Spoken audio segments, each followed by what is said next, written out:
Nós estamos vindo de 2 semanas onde os irmãos estão falando sobre os atributos de Deus ligados à soberania de Deus. Então, o Mateus falou sobre Deus é soberano. Você pode entrar no YouTube ou no Spotify e ouvir essa mensagem. Essa mensagem vai falar muito contigo. A soberania de Deus sobre todas as coisas. Na semana passada, o Brunão brilhou muito, falando sobre a soberania de Deus em meio ao caos, à dificuldade, ao sofrimento. Precisamos aprender sobre isso, porque nós temos um Deus presente que em meio a todas as coisas, Ele está conosco. Deus não está no céu governando o mundo, está aquém da nossa realidade. Ele é Emanuel, Deus conosco. Então foi tremendo. Obrigado, meu jovem diácono.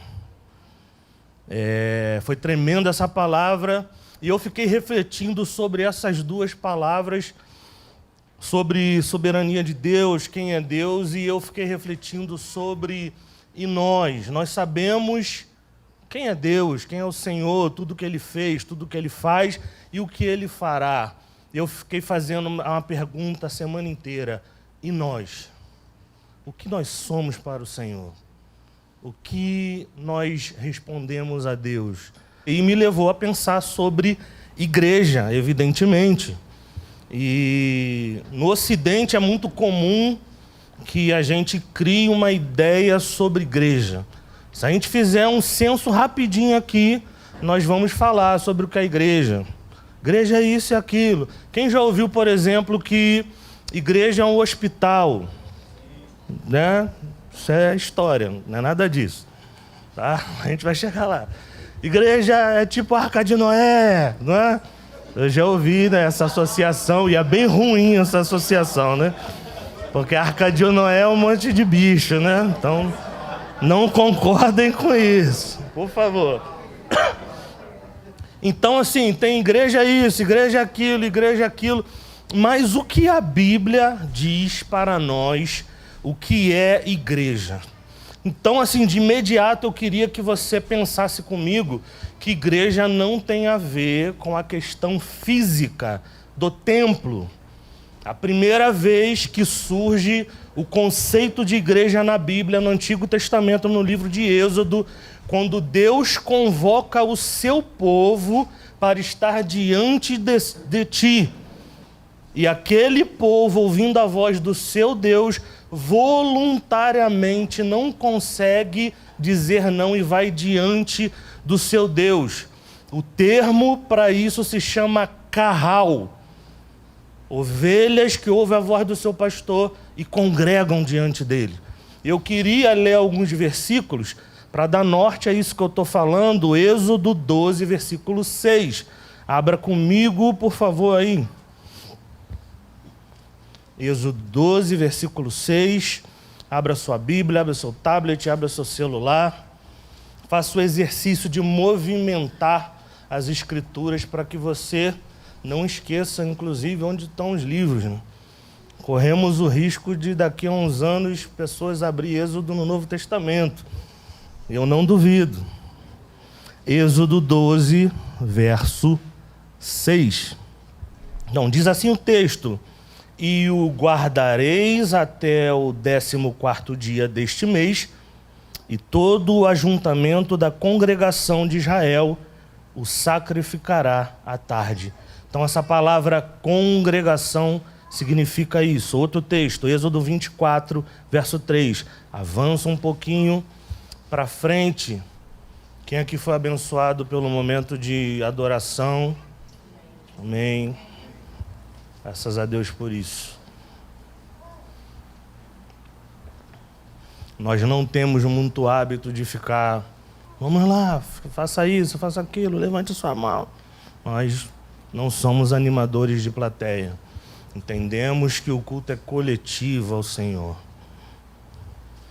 Êxodo 24, 3 diz assim: veio, pois, Moisés e contou ao povo todas as palavras do Senhor e todos os estatutos Então o povo respondeu a uma voz e disse: todas as palavras que o Senhor tem falado, faremos. Então, um exemplo de convocação e o povo responder, isso aqui é lindo, a uma voz. Então, o conceito de igreja no Antigo Testamento estava sendo estabelecido dentro dessa ideia. Um povo, Israel, separado, escolhido por Deus, congregando diante dele, estando diante dele. E mais, respondendo o seu Deus. Deuteronômio 5:22, nós vamos ler agora. Quero dar bastante base bíblica para que a gente construa na nossa mente, no nosso entendimento, que igreja vem do coração de Deus e ela tem um específico papel aqui na terra. Então, igreja não é Arca de Noé, graças a Deus por isso. Igreja não é um hospital, embora Jesus veio para os doentes, e aqui estamos nós, todos necessitados da graça de Deus, mas a igreja é um povo que está reunido diante do seu Deus. Deuteronômio 5:22 até o 24 diz assim: estas palavras falou o Senhor a toda a vossa congregação. Então Deus estava falando com todo o povo, não com uma só. No monte, do meio do fogo, da nuvem e da escuridão. Cara, olha isso aqui, meu.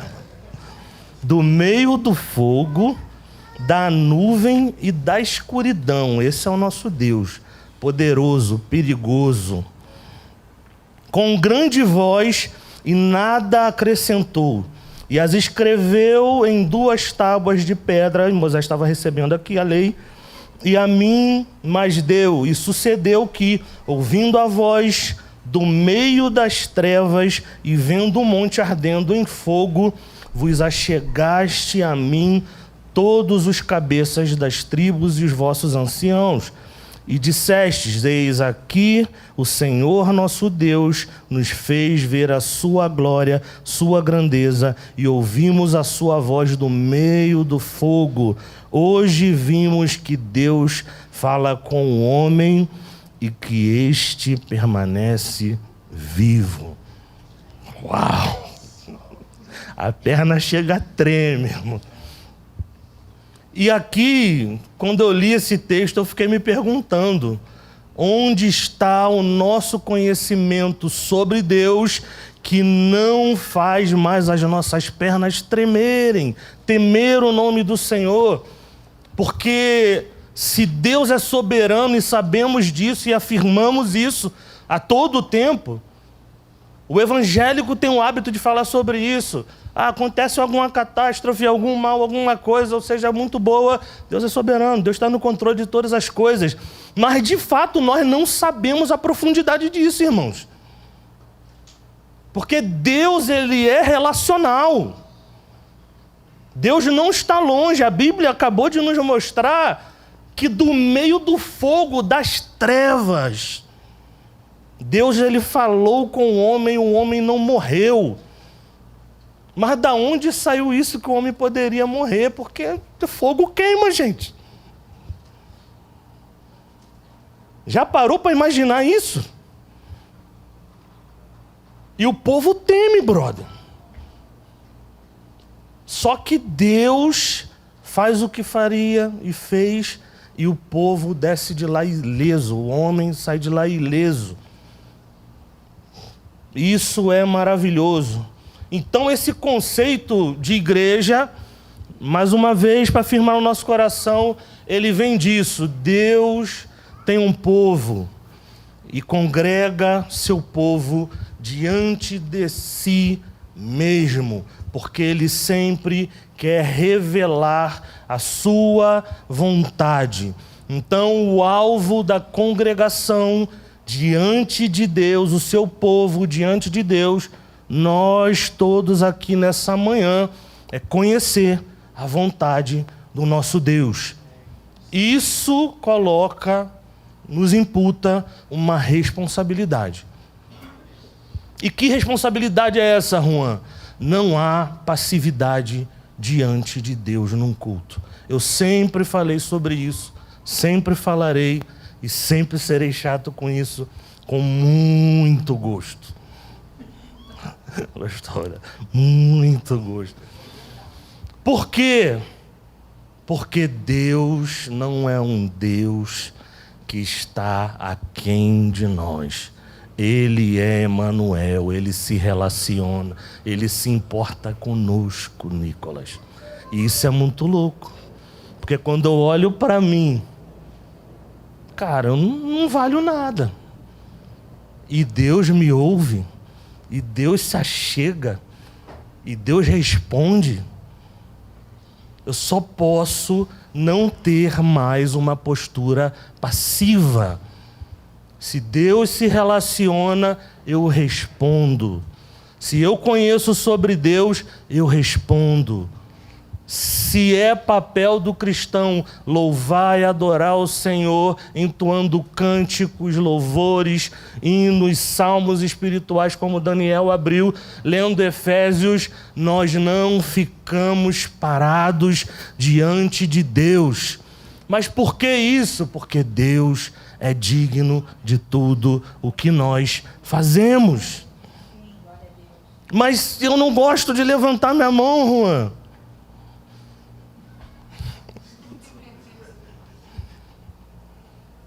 Irmão, isso é problema seu. Isso não representa nada.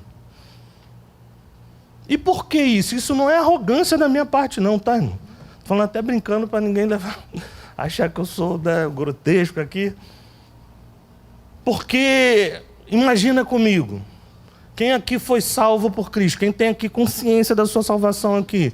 Graças a Deus pelos salvos nessa manhã aqui, né? Que dá medo quando faz essa pergunta.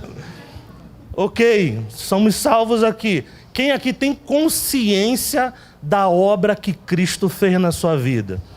Então, irmãos, assim, se Jesus não tivesse entrado na minha vida, certamente eu não estaria vivo. Certamente. Porque eu não valia um centavo de real. Sabe, um sujeito que procurava problema o tempo inteiro? Dessa maneira. Não, quem olha assim, né? E comecei novo, hein? Jesus me salvou com 14 anos. Então, assim, antes dos 14 eu já estava como? Acelerado, no pique. Irmão. Então, Jesus, assim, preciso fazer alguma coisa por esse jovem, senão... Só que, ao ser convencido pela graça de Deus, mudou algo na minha mente que Paulo vai traduzir por metanoia. O rumo da minha vida mudou. E Jesus, ele começa a mudar tudo que nós somos, temos, atitudes, tudo. Por isso que a Raíssa testemunhou a respeito do, eu era assim e deixei de ser. Por quê? Porque Jesus entrou. E aí o casamento é uma maravilha. Olha o que o casamento faz. A pessoa é pão dura e pum. Cara, isso é lindo. Cadê o Vitor? Vitor, te dá os parabéns, Vitor. Cadê o Vitor? Vitor, cadê a caixa da bateria? Então, ok. Carral, povo congregando diante de Deus, isso é maravilhoso. E aqui eu queria que você abrisse comigo em Tito 2. Tito, aí é Novo Testamento, cartas pastorais do apóstolo Paulo, depois de Timóteo. Nós temos a igreja, ajuntamento, e nós temos a igreja, obra, construção. E nós vamos fazer a distinção disso agora. Existe o ajuntamento, que é a igreja, isso aqui é a igreja. Embora nem todo mundo conheça todo mundo, mas isso aqui é a igreja, é um povo que foi salvo, escolhido por Deus, eleito por Deus, e Deus salvou com a sua graça, tirou do lamaçal do pecado. Isso aqui é a igreja, mas existe a igreja obra de Cristo. Construção espiritual. Tito 2,14, este é o versículo da nossa igreja. Diz assim: o qual se deu a si mesmo por nós para nos remir de toda iniquidade. Repita, toda iniquidade. E purificar para si um povo seu especial, zeloso de boas obras. Então há duas relações que eu queria trabalhar com esse texto referente ao conceito de uma igreja que reconhece a congregação diante de Deus, mas sabe que também precisa fazer uma obra, que está numa construção. Todo mundo que se torna membro na Zelo, nós temos o costume de conversar com essa pessoa. E eu sempre falo, nós estamos numa construção, nós somos uma igreja. Quem ouviu isso aqui de mim? Todo mundo, né? Embora eu acho que um monte de gente não leve isso a sério. Mas por quê? Porque quando eu falo construção, é porque nós não somos uma igreja pronta e não seremos. Nós não temos um ideal de igreja. E se você pensa dessa maneira, você está errando. Porque a igreja é uma construção espiritual. Existe um papel específico que, como crentes em Jesus, precisamos desenvolver. Então, eu não quero uma igreja, não estou numa igreja, eu não congrego numa igreja, não tenho uma carteirinha de membro. Se você tiver, para que você se sinta bem num lugar, para que você escolha as canções que você vai ouvir. A igreja é uma construção espiritual de filhos que são responsáveis e por isso respondem a Jesus, respondem à construção. Por isso que ao ouvir que você está fazendo parte de uma construção, a primeira coisa que você precisa fazer é ter um senso de trabalho. Eu tenho dever e tenho trabalho a fazer. E o que é muito comum numa sociedade secularizada, o que é muito comum numa sociedade onde o evangelho do coach, da prosperidade e de todas as desgraças que tem por aí, faz com a cabeça do crente, que ele precisa de um lugar que ele se sinta bem e ali ele não vai fazer nada, eu vou ser servido. Só que a igreja ela tem servo, não tem garçom, pô. A igreja é pedras vivas. Paulo faz uma analogia que é o corpo de Cristo, que tem vários membros. E todos são importantes. Então, raciocina comigo nessa manhã. Se você é membro do corpo de Cristo, você foi salvo e não está construindo, você precisa rever isso aí. Ah, mas eu sou assim mesmo. Não é o que a Bíblia diz. Então a minha intenção nessa manhã é que você, como cristão, tome uma postura diante de Deus.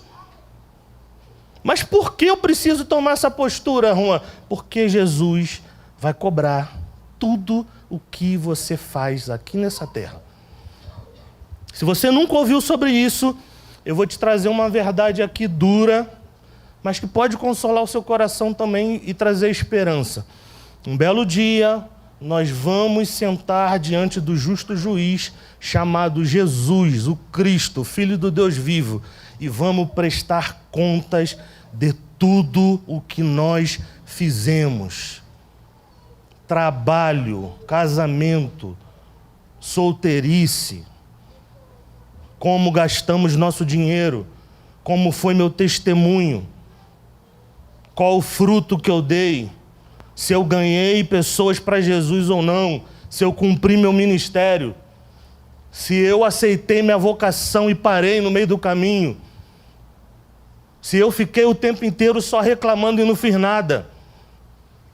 Um dia, Jesus, o mesmo Jesus que foi visto em Êxodo, pegando fogo no monte, e ele vai estar com seus olhos de chama de fogo, nós estaremos diante dele, ele vai falar, Juan Magalhães.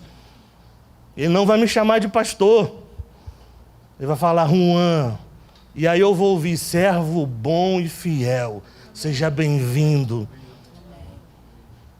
Mas como eu vou chegar dessa maneira? Cumprindo o meu papel.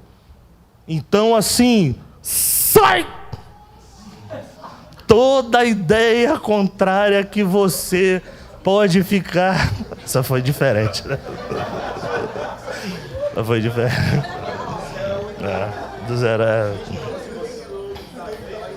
Abandone essa ideia que você vai ficar sentadinho numa cadeira, tranquilão, ouvindo, se alimentando. Caramba, gente, me ajuda aí. Esse versículo, ele é muito especial e ele tem muita coisa aqui que eu queria compartilhar com vocês. O qual deu a si mesmo para nos remir de toda iniquidade e purificar para si um povo seu especial, zeloso de duas obras. E eu queria, dentro desse versículo, andar sobre dois pilares: doutrina e dever, teologia e vida. Isso é um conceito que um teólogo chamado John Stott, ele observa nessa carta de Paulo a Tito. Mas como faremos isso? A doutrina, né, e o dever. O dever, ele vem da doutrina. O conhecimento doutrinário nos leva a cumprir os deveres que fazem parte da vida cristã. Teologia e vida, né? A vida cristã é resultado da teologia. Mas por que teologia? Porque teologia é conhecer a Deus. Teologia é todo estudo que te dá conhecimento sobre Deus. Então, quando eu conheço sobre Deus, o mais que eu conheço sobre Deus me leva a um resultado de uma vida cristã, como as Escrituras dizem. Então, esses são os dois pilares que nós vamos caminhar: doutrina e dever. O dever vem da doutrina. E é muito interessante a gente pensar nisso, porque a maioria dos crentes hoje erram, levam um tipo de vida inadequado com as Escrituras, porque não conhecem as doutrinas da Bíblia. E por quê? Estamos numa época relativizada, secularizada, onde as pessoas se apaixonam por tudo, onde tudo é uma voz absoluta, menos as Escrituras. Mas Paulo, através desse conselho para Tito, está nos lembrando nessa manhã que existe um jeito de viver como cristão. E como cristão nós não temos o direito de não fazer isso. E o primeiro ponto que eu queria trabalhar é: Jesus nos livrou de toda a iniquidade. Jesus nos livrou de toda a iniquidade. Quando você pensa em iniquidade, o que vem à sua mente? Pensa um pouquinho aí. Quando você ouve essa palavra iniquidade, o que você pensa?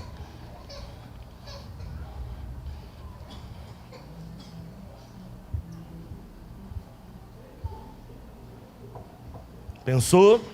Quem quer falar aí? O que você pensa com que é iniquidade LR? Pecado, Mel.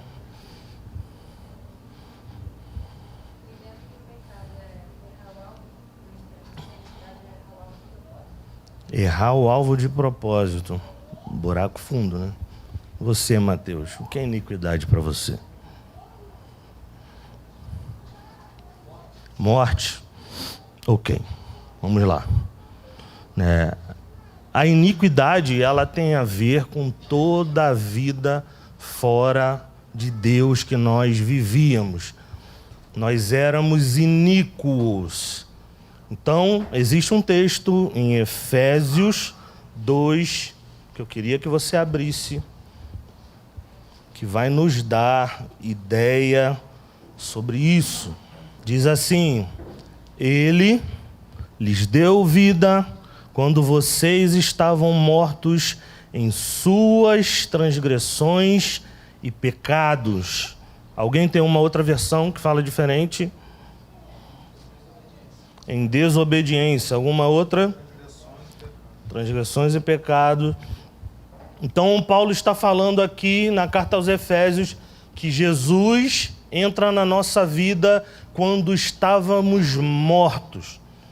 Isso é muito interessante, nos faz lembrar, inclusive, que morto não tem vontade. Você concorda com isso? Mas por que você não faz a vontade de Deus e continua fazendo a sua? Se Jesus te deu vida, a vida que tu tem é dele, não é? Não é, gente? Sim.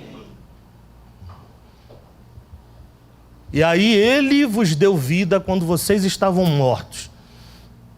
E ele nos livra dos pecados e transgressões, de uma vida de iniquidade. Ele nos purifica, ressignifica a nossa vida. Ele paga um preço que nós não podíamos pagar. E Jesus nos dá uma condição de vida que nós não tínhamos. E aí o texto que nós lemos, quando volta um pouquinho de Tito 2,11, você não precisa abrir, diz assim: porque a graça salvadora de Deus se há manifestado a todos os homens, ensinando-nos que, renunciando à impiedade e às concupiscências mundanas, vivamos neste presente século sóbria, justa e piamente. Então, o motivo de Jesus ter feito uma obra na nossa vida, nos salvou, nos congregou, nos trouxe para perto de ti, de si mesmo, nos fez filhos, é para quê? É para que deixássemos de viver de uma maneira e passássemos a viver de outra maneira. E aí o texto está falando, para que vivêssemos nesse presente século como sóbria, justa e piamente, aguardando a bem-aventurada esperança e o aparecimento da glória do grande Deus. E aqui ele está falando da vinda de Jesus, a segunda vinda. Só que existe uma questão: nós não vamos viver como homens e mulheres que aguardam a segunda vinda, que vivem para a segunda vinda, que têm o lema de vida Maranata como a sua própria vida, encarnado ali, pregando o Evangelho. Jesus vai voltar e vai governar sobre todas as coisas, se eu não vivo sobriamente, justamente e piamente. E o que significa essas coisas? Nós abandonamos uma vida de impiedade. A impiedade é falta de reverência de Deus, maldade. E o que é falta de reverência de Deus? Geralmente nós associamos isso quando uma reunião está muito bagunçada. Irmãos, reverência. Mas reverência, falta de reverência não tem a ver com isso. Isso é só falta de educação. Falta de reverência é quando você despreza algo que é divino. Deus está aqui e você fica aquém do que Deus é e o que Ele pode fazer. Por isso que no texto que eu li, que no meio da escuridão, no meio do fogo, Deus se manifestou, eu disse que as pernas tremem. Porque não é possível conhecer um Deus desse, que é fogo consumidor, e ficarmos aquém, não reverenciarmos. E no meio de uma geração que nos tornamos tão acelerada, com tantas coisas para fazer, facilmente nós nos tornamos irreverentes. Porque se Deus está fazendo algo, nós não podemos ficar aquém. Se Deus é o nosso Deus e nós conhecemos quem Ele é, o que Ele faz, eu o reverencio. Eu o sirvo, eu o amo. Eu presto louvores, adoração. Então, a obra que Jesus fez na nossa vida envolve uma vida reverente ao Senhor. E isso precisa para todos os aspectos da nossa vida. E aí vem o ponto que diz sobre sobriamente, que é uma vida sensata, mente sã, sobriedade. Todo cristão precisa ser sóbrio, ter uma mente sã. Mas como ter uma mente sã num mundo tão acelerado? A Bíblia responde isso, enchendo a mente e o seu pensamento da mente de Cristo. E como você pode fazer isso? Cantando salmos, hinos, louvores, palavra de Deus. Quer ter uma mente sóbria nesses dias como cristão? E a nossa mente sóbria vai espelhar o que nós fazemos, e quem nós somos, e o que nós sentimos. Um cristão que não tem a mente sóbria, ele vai ter uma postura insensata. Um cristão que não tem sobriedade, mente sã, a mente que pensa na palavra de Deus, naquilo que é sagrado, reverente, você vai pensar em outra coisa. É por isso que tem muito crente na nossa geração que vive a desgraça da vida dualista. O domingo é a coisa mais importante da vida dele. Mas na segunda, meu irmão, você olha assim, peraí, velho. Ontem você não estava na pressão lá, louvores ao Senhor. Mas isso vem da onde? Aquilo que nós enchemos nossa mente, nosso coração, vai espelhar posturas e um tipo de vida que condizente com o que nós amamos e servimos. Você não vai amar a Deus sem querer amar a Deus. Você não vai ser um bom cristão sem querer ser um bom cristão. Você vai ter que praticar, você vai ter que dar o trabalho de parar e ler as Escrituras, cantar louvores. Se você passa o dia inteiro só ouvindo coisa que não presta, a sua mente vai estar cheia de coisa que não presta. Aí depois a sua mente vai ficar tumultuada, você desesperado, não consegue render, não consegue fazer nada. E a culpa é de quem? Deus, faz alguma coisa por mim. Ele está fazendo contigo aqui agora. Encha suas mentes do pensamento de Deus. Nós precisamos ter sobriedade. Vida justa tem a ver com honestidade, retidão. Lembra, quem aqui é crente há mais de 10 anos? Então, certamente, você já pegou uma época que você ouviu muito, né? O texto que falava sobre o crente tem palavra, sim ou não. Isso saiu do nosso meio, né? Que o sim não virou sim mais e não virou não.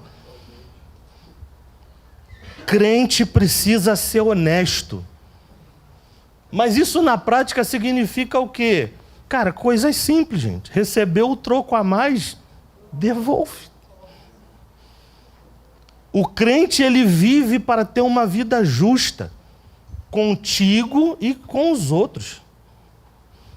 Se eu vejo injustiça com alguém que eu não conheço, eu vou lá e faço um ato de justiça. Alguém está na rua sendo violentado, eu vou apanhar junto, mas vou fazer alguma coisa, irmão. Porque Deus ama a justiça e o crente vive pela justiça. Eu lembro que uma vez, tem alguns anos isso, eu peguei um ônibus e nesse ônibus tinha um rapaz que era da vizinhança, que inclusive era da igreja que nós éramos, e ele havia se desviado, estava naquela situação como um travesti, e já transformado, com seios, com tudo e tudo mais. E eu entrei no ônibus, falei com ele, aí, cara, tudo bem? Quanto tempo eu não te vejo e tal? E aí um grupo de caras começou a debochar dele. E começou a xingá-lo, e ofendê-lo, e ameaçar. Eu falei, pô, vai dar ruim, irmão. Eu já levantei, fiquei na frente dele. Falei, ó, se alguém levantar, vai para trás de mim e a gente vai embolar. Vou apanhar que são 3. Só que aquilo ali tirou a vergonha do rosto dele, que ele estava acuado, e ele ficou em paz. Mas ele ficou em paz porque o Juan fez alguma coisa? Não, porque é um ato de justiça. A justiça reposiciona as coisas no lugar. Justiça é equidade, não é igualar as coisas. É você fazer por alguém aquilo que ela precisa. Isso é justiça. Crentes vivem com atos de justiça. Crentes são honestos. Crentes têm vida piedosa. Viver em conformidade com aquilo que crê. Vida piedosa é viver em conformidade com aquilo que crê. E agora eu queria que você fizesse aí um search, uma busca no seu HD de tantas coisas que você não vive em conformidade com a Bíblia, mesmo sabendo que ela é a vontade de Deus para a sua vida. Feche os seus olhos um minutinho, faça isso.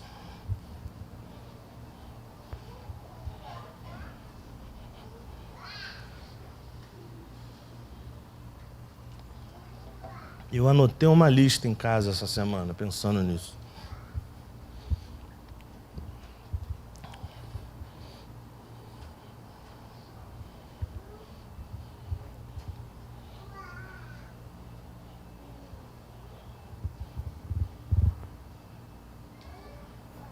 Nós precisamos sair daqui nessa manhã se comprometendo com um tipo de igreja que vive em conformidade com a palavra de Deus. Nos ajuda, Senhor, nessa manhã. Nós te pedimos. E é por isso que esse conceito do John Stott, ele é maravilhoso para nós. O conhecimento doutrinário nos leva a cumprir o dever. Por que que você não mata ninguém? Eu não mato porque está escrito no mandamento, não matarás. E também é crime. Mas todas as vezes que eu penso nessa possibilidade, não que eu esteja pensando em matar alguém, tá, irmão? Mas quando eu penso sobre isso, eu não penso da lei dos homens. Primeiro eu penso sobre a lei de Deus. E aí esse conhecimento me leva a quê? Um dever. Não faço. Por quê? Porque Deus não se agrada. Esse é o tipo de vida que Deus olha para a sua igreja e deseja que nós vivamos. Simples, fazer aquilo que precisa ser feito. Nós precisamos trazer para nós uma responsabilidade que é pequena, mas é necessária para esses dias. Precisamos parar com a ideia de que tudo precisa ser grande, tudo precisa ser muito, tudo precisa ser, miraculoso. Eu sou missionário, eu vou para onde? Eu quero ir para a África. Não vai não.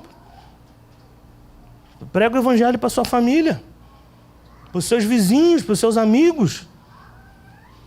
O apóstolo Paulo nos ensina a pregar. A coisa que eu falo sempre isso com a Fabiana, às vezes tomando café. Coisa mais errada, uma das coisas mais erradas que eu ouço é: nós precisamos pregar o evangelho. Se possível, se necessário, use as palavras. Isso é besteira, gente. Em nome de Jesus, meu Deus. Aí o apóstolo Paulo vem e fala, pregar o evangelho a tempo, fora de tempo, com oportunidade ou sem oportunidade. Porque a necessidade da vida do homem para ser transformada, para ser transformado, é o evangelho. Isso então não imputa em nós a responsabilidade de viver? Claro que sim. Mas eu vivo e prego. Eu vivo e prego. E a nossa vida e o tipo de vida que nós levamos precisa dar uma mensagem para alguém. Porque nós somos testemunhas de Cristo, irmãos. E Paulo associa isso a vós sois cartas. E carta precisa ser lida. Quando o ímpio olha para a sua vida, o que ele lê? E é por isso que nós precisamos ter, nesses dias, uma consciência tão real e profunda dessa simplicidade aqui. Eu preciso ter vida sóbria, vida justa, vida piedosa, que isso agrada ao meu Deus. E quando eu fizer isso, aí eu me ocupo com coisas maiores. Porque se você quer salvar o mundo, você não pode salvar nem a si mesmo, irmão. Foi Jesus que fez isso por você. E o segundo ponto que eu queria falar aqui é sobre um povo zeloso de boas obras. Um trecho do verso 14, o apóstolo Paulo vai falar: e purificar para si um povo especial. Essa palavra especial aqui significa exclusivo. Zeloso de boas obras.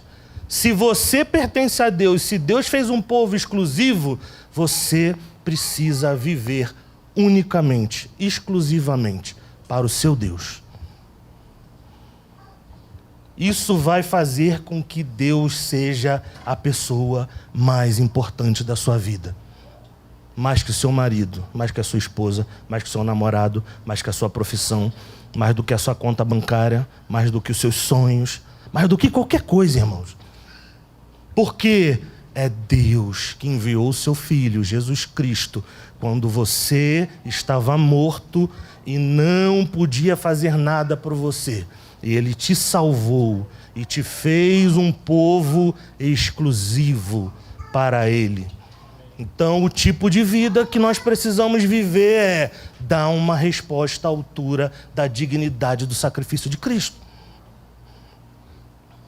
Nós precisamos urgentemente parar de secularizar as coisas, parar de relativizar as coisas. A nossa base estrutural de como vivermos é a Bíblia. Não é ideologia, não é conhecimento humano. Tudo que se opõe à Bíblia, eu lanço fora, eu digo não. E nós vivemos numa sociedade onde ela está tão afundada em questões ideológicas, em conhecimentos humanos, onde as pessoas relativizam o que a Bíblia diz. Aí se você fala, não pode pecar, homossexualismo é pecado, matar é pecado, bater na mulher é pecado. Ah, mas eu não acho isso. O problema é seu. Nós andamos em conformidade com as Escrituras.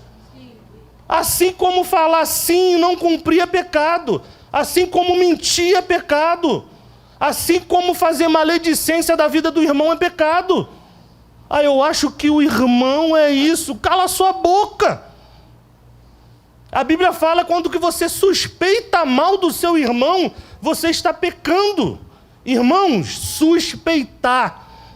O que é suspeitar mal do irmão? Eu acho que o LR... Não, te peguei para Cristo hoje. Ele é isso e isso e isso por causa disso. Mas aí o que eu não faço? Eu não conheço o LR, não ando com o LR, não sei o que ele pensa e me dou o direito de falar algo sobre o LR. A Bíblia fala que isso é maledicência.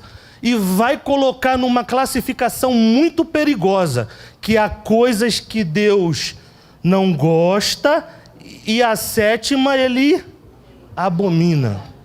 Qual é que ele abomina? Aquele que semeia contenda no meio dos irmãos. Irmão, assim, foca em mim. Pum. Entende o quanto é sério Deus abominar alguma coisa? Isso deveria te dar pavor. Isso deveria te dar desespero. Então lembre toda vez que o nome de um irmão for parar na sua boca. Você não tem autorização para falar de ninguém. E isso é a maneira como nós vivemos. Pô, mas era mais fácil viver buscando riqueza, teologia da prosperidade. Deus vai te fazer rico, levanta a sua mão, irmão. Não me disse heresia. Você não vai sofrer, heresia. Vem e não sofra mais, heresia. A graça apaga a multidão de pecados, você não peca mais, heresia. Você peca e peca todo dia. Inclusive pecou enquanto eu falo essas coisas aqui. E pode estar com raiva de mim. Mas eu não ligo. Fica à vontade com isso. Só não cruza a linha, né, do suspeitar mal. Existe um jeito de viver como cristão, irmãos. E por que eu estou falando tudo isso nessa manhã de domingo aqui? Eu poderia estar falando muitas outras coisas. Porque não é coerente que a gente, ao ouvir as palavras que os irmãos nos abençoou nos últimos domingos, eu não faça nada com isso. Porque a vontade e o conhecimento de Deus não é uma mera informação. E eu não posso ouvir que Deus é soberano, Ele reina sobre tudo, sobre todos, vai governar. Brunão falou muito sobre isso, cara. Existe uma esperança futura para nós. Deus vai enxugar dos nossos olhos todas as lágrimas. Mas se eu não vivo em concordância, Ele não vai enxugar, Ele vai te lançar no lago do fogo do inferno. E tem muito crente que esquece que tem condenação eterna, gente.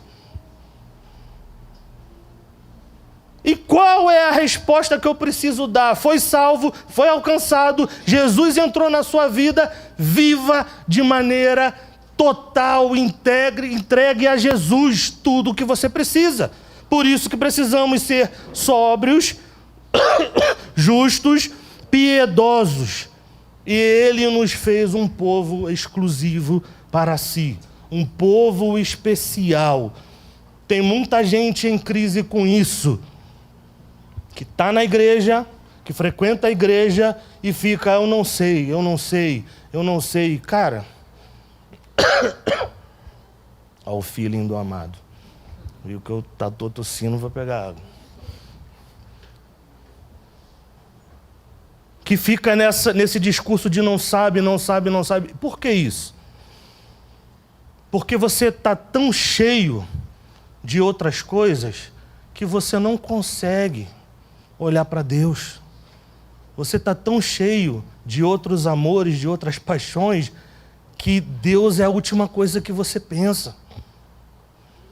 Mas é quando nós vamos removendo tudo que é simples e prático. Isso aqui, não faço mais. Isso aqui preciso parar de fazer. Isso aqui sai da minha vida. Se eu era avarento, paro de ser. Se eu era mentiroso, paro de mentir. E aí Deus vai acrescentando uma graça sobre nós, um jeito de viver que agrada a Ele. E eu te garanto, irmãos, que é isso que nos aprova diante do Senhor. Essa aqui é uma igreja, para você que nos visita, que nós cremos nos dons, nós servimos com dons, falamos sobre isso, incentivamos a viver isso. Mas uma vida com Jesus, na realidade, é muito mais importante do que todas essas coisas. Porque é reconhecendo o que Ele fez por nós e vivendo para Ele que nós vamos agradar o nosso Deus. Nós queremos agradar a Jesus, irmãos. Nós queremos agradar o nosso Senhor.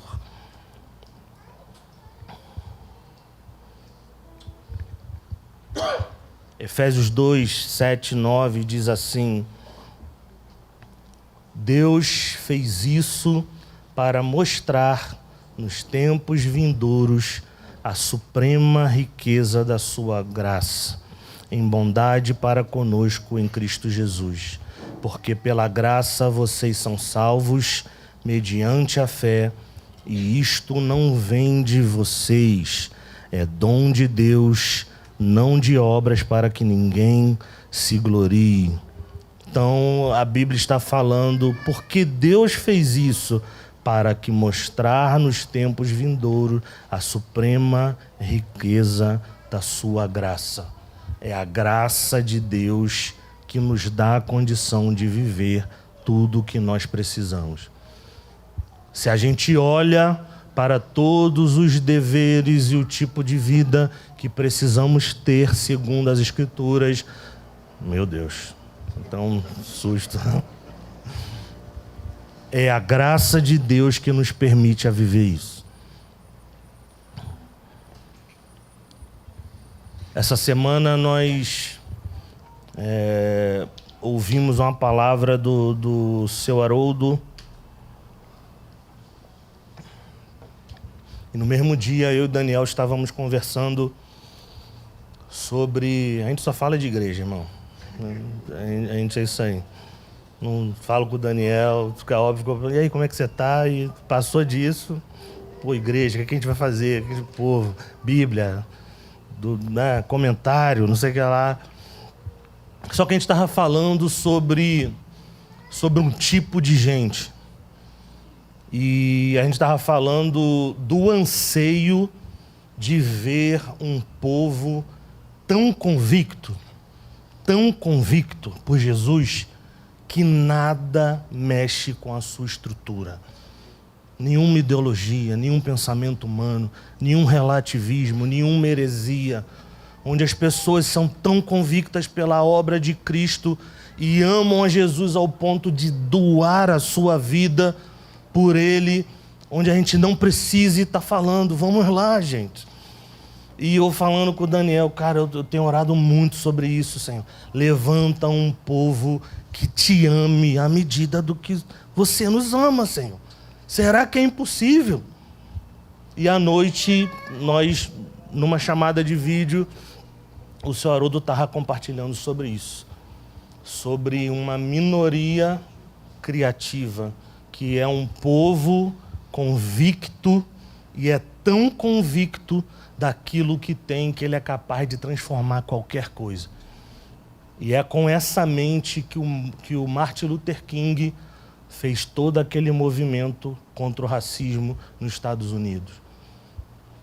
Ele cresceu, se tornou muito grande, mas enquanto ele estava fomentando com poucas pessoas, o que valia era o quê? Nós precisamos de uma convicção tão grande que nada vai nos parar. Cara, olha como isso é profundo e como isso é poderoso. E agora imagine se todos nós aqui fomos tão convictos pelo sacrifício de Cristo, tudo o que Ele fez por nós, a ponto de nos fazer doar as nossas vidas por Ele.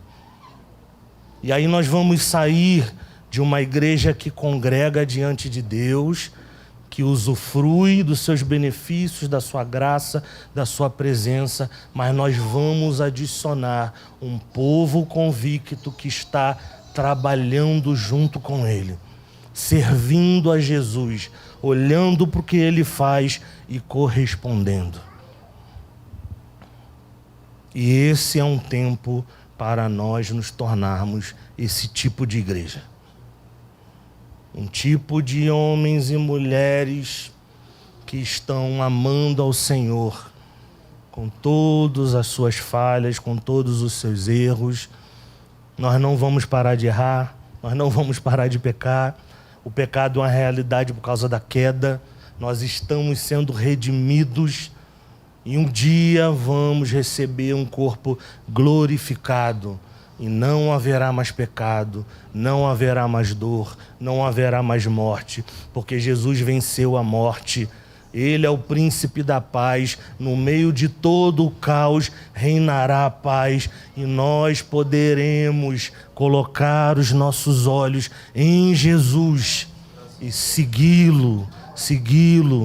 Nós precisamos da mesma fé de Hebreus 11, da galeria da fé, que Abraão, Moisés, por causa de uma palavra, moveram o mundo inteiro e tiveram plena confiança de tudo que estavam fazendo. Que isso recaia sobre nós nessa manhã.